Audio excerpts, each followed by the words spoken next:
There are politicians on the left in the United States, Barack Obama leading the charge, that actually believe that if you provided these jihadis with jobs and economic opportunity, that somehow they would change their ways. This has nothing to do with jobs and opportunity, their hatred for the West and anyone who doesn't believe in their radical ideas.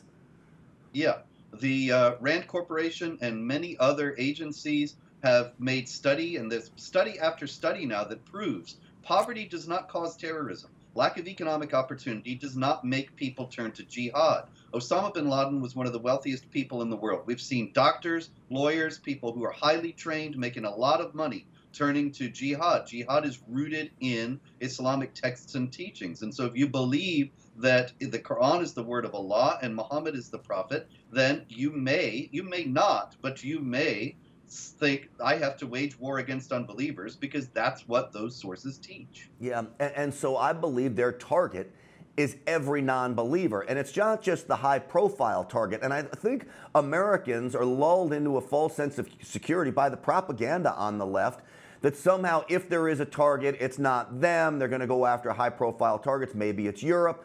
But we're seeing it play out here in the United States, and innocent civilians, just everyday Joes, are getting killed.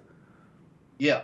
And this is something that they have repeatedly called for. The ISIS group has sent out numerous communiques. The most detailed one was on September 21st, 2014.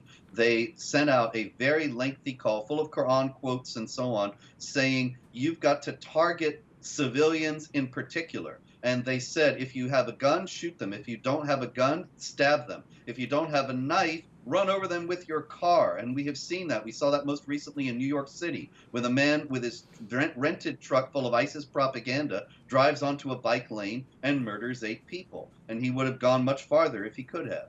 And this is where we see their tactics changing. And I have even said now you can see ISIS changing their tactics, becoming more and more like Al-Qaeda as they're forced off the battlefield and into the shadows.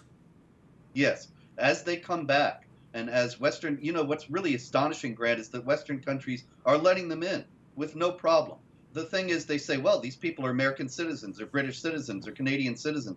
They joined an entity that is explicitly and avowedly at war with the U.S. and Canada and Britain. They should not be allowed back in and treated as if they are just ordinary folks or foreign terrorist travelers, as the Trudeau government says. They ought to be treated as enemy combatants. There are right now 400 ISIS jihadis who have returned to Britain, and they're just walking around on the streets. Nobody's watching them. Nobody's paying any attention to what they're doing. And this is another thing that could very well explode in their faces and probably will.